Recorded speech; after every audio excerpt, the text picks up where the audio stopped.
So I am gonna tie a fly, not this fly, because as you can see it's already been tied. I am, however,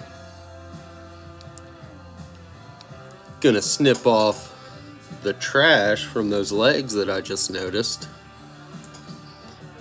I am gonna tie, though, a variation of a Sparkle Minnow. And I've tied through a few packs of these flash brushes, but thus far they've been pretty standard. Obviously they differ depending on who you ask, significantly or minorly from the original, but what I was doing was doing the traditional tail, two-tone tail, then just loosely dubbing a thick body of ice dub in the matching color, or I should say loosely dubbing a body of ice dub and then wrapping a collar in the matching color of the body with the Fulling Mill flash brush.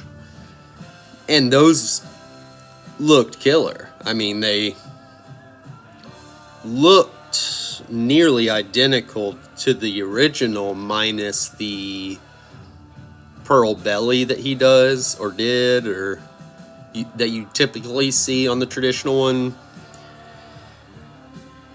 But ever since I tied those, I've been really looking forward to messing around with core materials, like body materials. I went with the dubbing just because it was my first go at them, and I just wanted to keep everything fairly safe.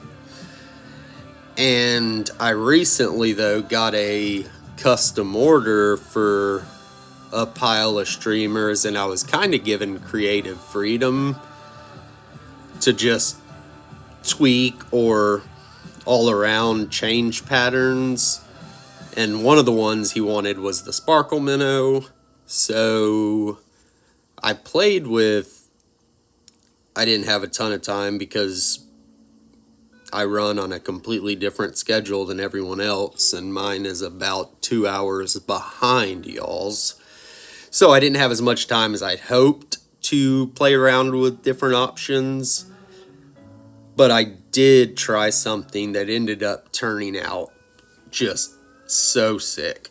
And this is also an idea that I had when that I had during a video that I recorded that you have not seen, or that you have seen, or that you're gonna see, because I haven't posted it yet, and I may not post it, but I might post it after, or I might post it before this one.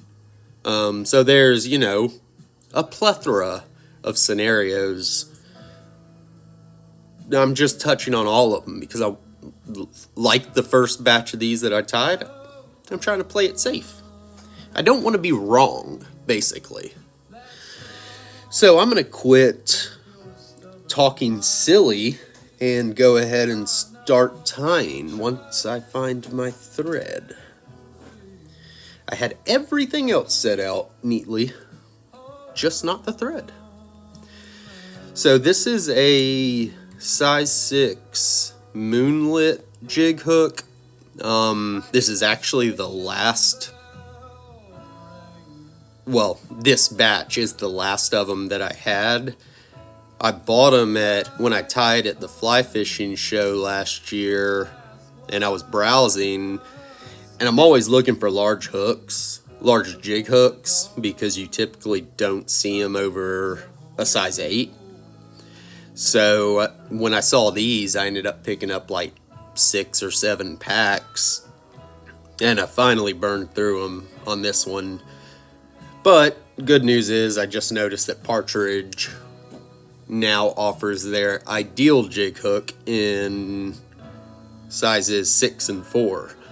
So I'm really looking forward to placing a Nature's Spirit order to get my hands on those, because those will be crazy cool for stuff like this. Kind of that in-between jig streamer, but big enough to handle its own on a floating line. Okay, I said I was gonna... Well, I did quit talking silly, so I'll pat myself on the back, but I'm still talking, and I should be tying. So, like I said, size 6 jig hook with a 4.6 millimeter bead.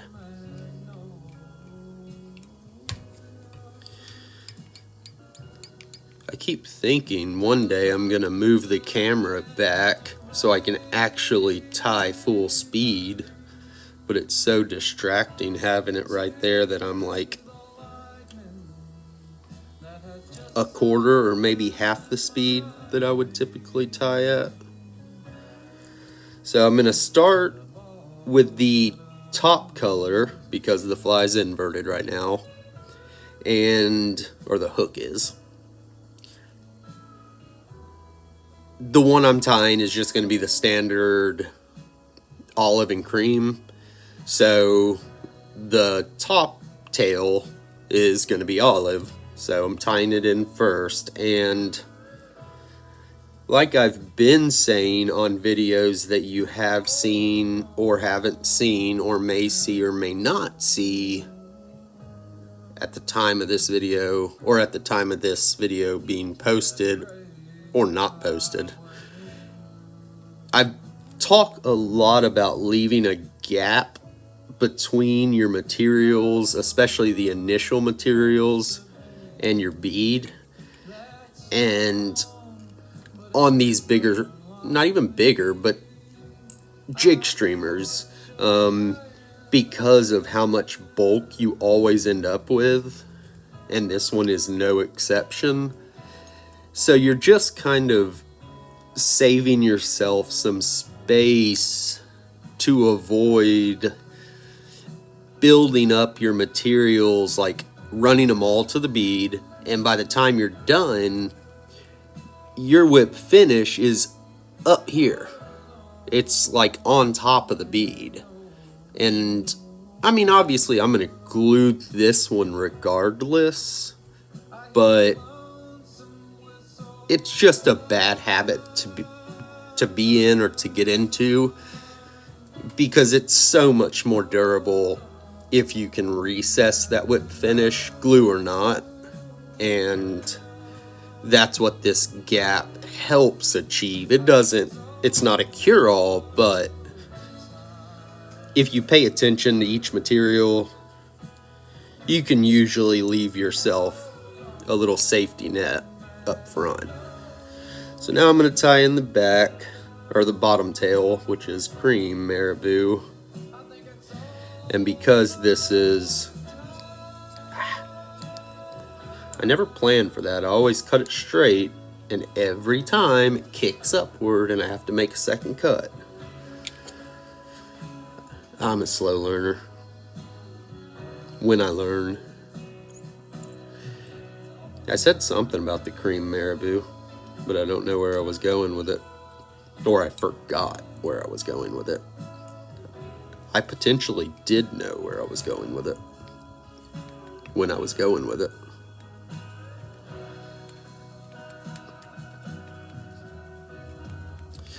So, added the cream.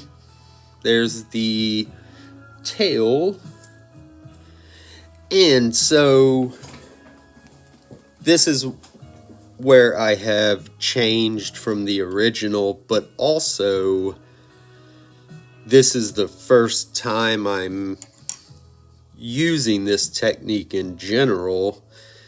So I did a video where I walked through just a standard UV polar jig. I think it was George Daniels' published pattern. And I went to tie in my polar chenille like I always would. And like what happens every once in a while, I'll go to tie it in, and then I'll pull it snug, and the thing will start unraveling. And usually I cuss and break my thread and then throw my bobbin at my dog. But for some reason on that video, I was like, I had the idea of intentionally unraveling chenille, because the flash doesn't, it's not like it makes the flash loose. It's still secured in it, maybe a little less, but by the time you wrap it, you're pretty much pinning it to the hook shank, so security's not an issue or as much. So I had the idea of intentionally unraveling it and allowing myself to tie in 2 chenilles, both unraveled, and only end up with the bulk of 1 chenille. Because if you tie in 2 full width cores, it's going to get kind of bulky. So this is the first time I'm trying that out, or was the past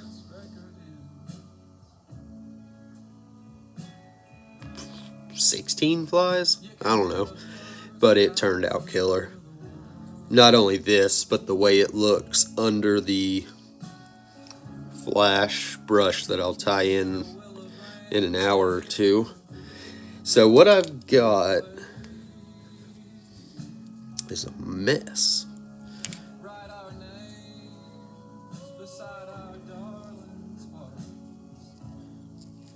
I'll show you once I get it tied in, so I can actually continue tying while I'm talking.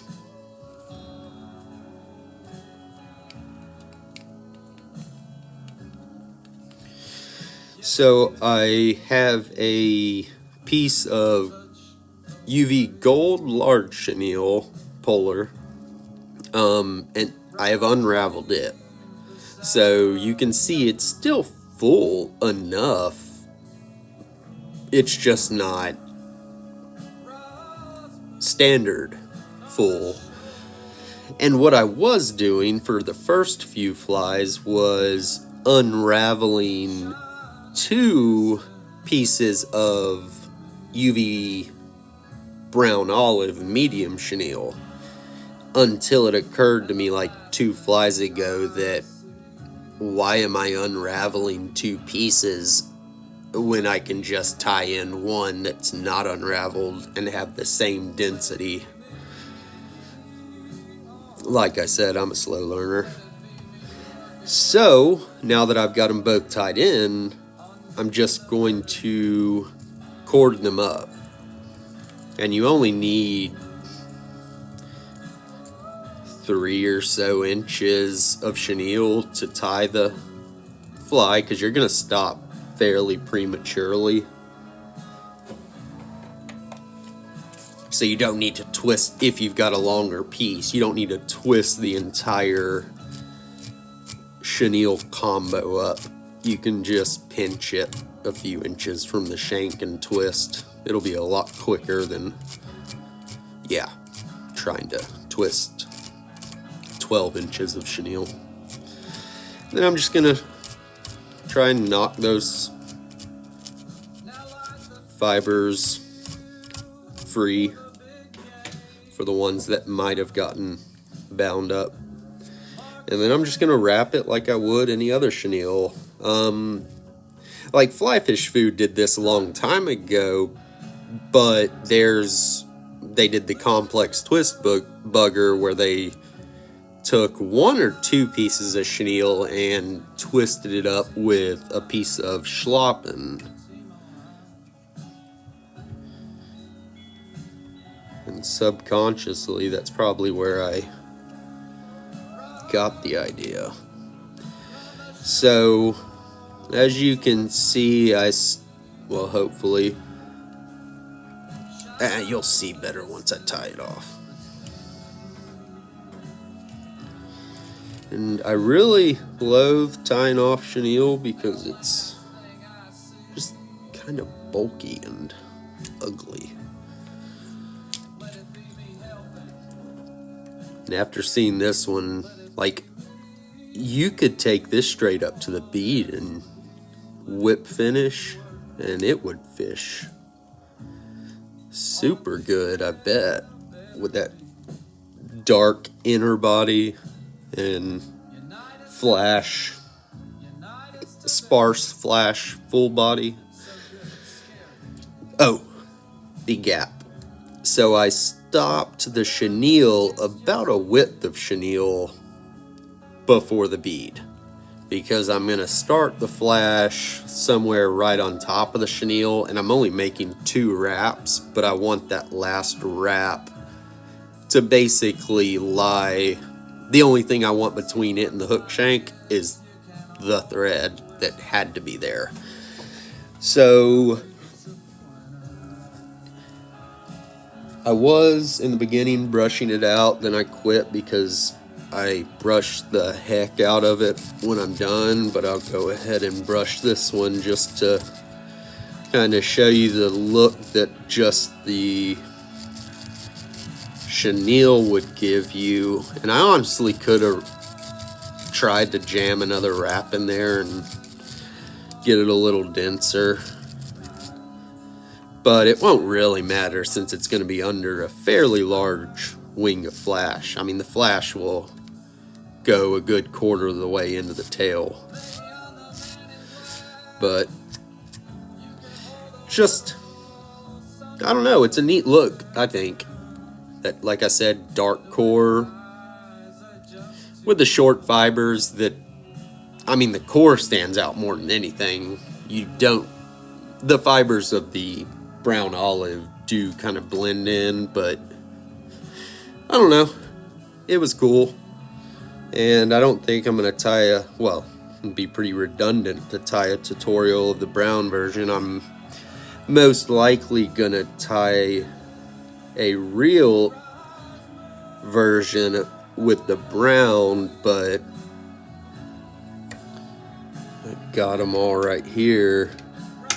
I did a large brown UV chenille with a medium ginger, and those I unraveled both and just used one strand of both. But you've just got the longer, well, this one doesn't show it well because I did not pick this body out before I wrapped it. But regardless, you can just kind of see the flash. I don't know, that UV brown is kind of apparent when I'm looking at it up close. I don't know how it's showing up on camera, but just kind of the opening of a door of alternative sparkle minnows that I'm super excited to play with. So, to almost finish this fly, I'm just going to tie in the flash brush. This is the size large too, for reference. That's the only size I got because I'd rather trim it than get medium and find out it's too small for something. I think it's the same price for the same amount of brushes. I think it's like 5 brushes you get in each pack, and they're the same length in large and medium. So, tied in the brush, made 1 wrap so far, and now I'm just really trying to pull this brush tight as I wrap this last wrap. And in the past, I was doing 3 wraps of brush, and by in the past I mean about 2 hours ago, up to 2 hours ago. And it finally, I just on a whim tied one with 2 wraps, and you obviously still get the full gold collar, but it's just sparse enough to where it opens it up to that body so much better. So you can actually get a little better. Whereas the 3, if I made 3 wraps, you basically get only those large pieces of chenille that poke through. And all you really see is just a UV glow, because it's kind of hard to tell a gold chenille strand against a gold ice dub strand. So I'm going to finish it up with a sparse dubbed collar like I do on all jig streamers.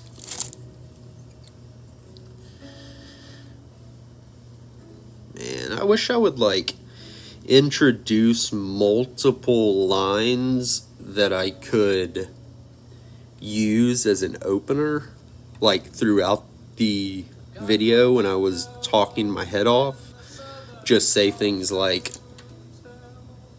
alright, now that I'm tying this blah blah blah, so that when I go and oops, forgot the glue. So that when I go and look at it and realize it's 37 minutes long, I can just find a point in that first 10-minute monologue and start it from there. And y'all would never know what you almost had to put up with. Because, I mean, this has been pure gold so far. You get it? Gold. I'll be here all week. Well, except when I leave. So, the last thing is just, there's really no method to this madness. I'm just basically vigorously brushing with no intention other than just kinking and mixing everything up.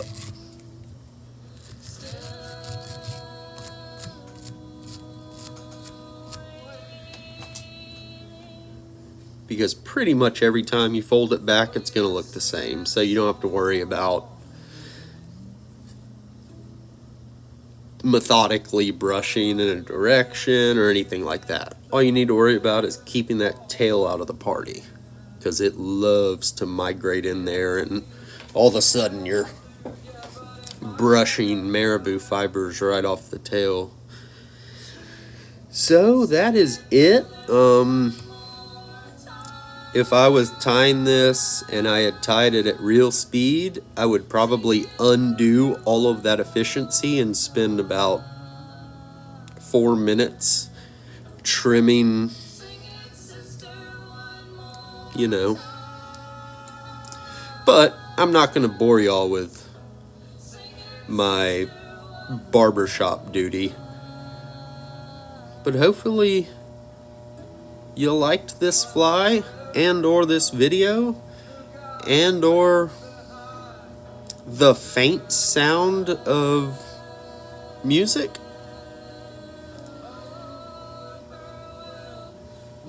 If not, yeah, I don't know what to say.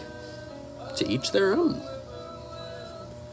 But I probably wouldn't have watched it all the way to this point if I didn't like it. Okay.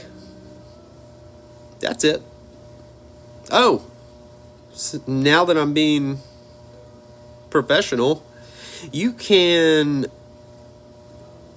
I don't want to say you can follow me on Instagram. I mean, I guess you can. Like, it is a possibility. Well, assuming you have an Instagram. Well, if you have an Instagram, you can follow me at Eric Clymore, where I am much more active. And I don't mean compared to the 4-year break from my first video to the last couple, but I mean like daily active. And I am also active enough to respond to comments and messages. So if you want to get in touch with me or see a lot more fly tying content and occasionally a 6-inch brown trout, or if I'm lucky, a 1.5 pound spot, you should check it out.